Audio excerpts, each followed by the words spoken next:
కేసీఆర్ చుట్టూ దయ్యాలున్నాయని ఎమ్మెల్సీ కవితక్క మాట్లాడిన కాన్నుంచి తెలంగాణ రాజకీయాలు గరంగరంగానే నడుస్తున్నాయి. కవిత పార్టీ వెట్టుడు ఖాయమని కొందరంటుంటే ఇక పార్టీ పెట్టే డేటును కూడా party MP Raghunandan Rao sir ఖరారు చేసిండు. ఒక దిక్కు ప్రచారాలు ఇట్లా నడుస్తుంటే అటు కవితక్క మాత్రం పార్టీ కాదు కానీ మళ్ళొక కొత్త సంస్థ ఏర్పాటు చేసింది. మరి ఆ ముచ్చట్లన్నీ పురా కరుచుకోవాలే కదా, పాండి మరి.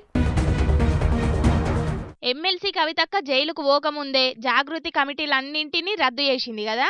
ఇప్పుడు మళ్ళా కొత్త కమిటీలను ఏర్పాటు చేసే పని ముంగటేసుకున్నట్టున్నది. దానికోసానికే ఇయాల కవితక్క ఇంట్లో పెట్టిన మీటింగుకు సింగరేణి ఏరియాలున్న జాగృతి కార్యకర్తలను, సింగరేణి కార్మికులను పిలిచింది. ఈ మీటింగుల సింగరేణి జాగృతి ఏర్పాటు చేస్తున్నట్టు ప్రకటించిన కవితక్క సింగరేణి బొగ్గు గనులున్న 11 ఏరియాలకు సింగరేణి జాగృతి కోఆర్డినేటర్లను కొత్తగా నియామకం కూడా చేసింది. ఈ సింగరేణి జాగృతి కారు పార్టీకి అనుబంధంగా పనిచేస్తున్న తెలంగాణ బొగ్గు గని కార్మిక సంఘంతోని కలిసి పనిచేస్తదట. ఆ సింగరేణి స్కూళ్లను మళ్ళా ఏర్పాటు చేసి జాతీయ సిలబస్ తోని చదువు చెప్పాలి. కార్మికులకు వాళ్ళ కుటుంబాలకు కార్పొరేట్ దవాఖాన్లల్లో ఉచిత వైద్యం చేయించాలని డిమాండ్ చేసింది.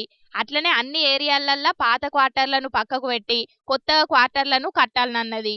సింగరేణి సంస్థ నుంచి వస్తున్న డిఎంఎఫ్టి నిధులను కార్మికుల కోసం వాడకుండా కొడంగల్, మధిరకు తీసుకుపోవడేందని గరానికొచ్చిన కవితక్క కేసీఆర్ సీఎం ఉన్నప్పుడు డిపెండెంట్ ఉద్యోగాలను పునరుద్ధరించి సింగరేణి సంస్థను కాపాడితే కాంగ్రెస్ సర్కారు మాత్రం అవినీతితోని అంతం చేయాలనుకుంటున్నదని ఫైర్ అయింది. అవసరమైతే కార్మికుల కోసం స్వయంగా బొగ్గు గనులు ఓపెన్ కాస్టుల కాడికచ్చి కూసుంటానని కార్యకర్తలకు మాటిచ్చింది. మొత్తానికైతే షర్మిలక్క లెక్కనే కవితక్క కూడా కొత్త పార్టీ పెట్టి పాదాల మీద పాదయాత్ర చేస్తదని ఎంపీ రఘునందన్ రావు సారంటే కవితక్క మాత్రం గసొంటి ముచ్చట్ల మీద మాట్లాడకుండా జాగృతితోని జనాలను జాగృతం చేయాలని చూస్తున్నది. చూడాలే మరి రాబోయే రోజుల్లో తెలంగాణ రాజకీయం ఎట్లుంటదో.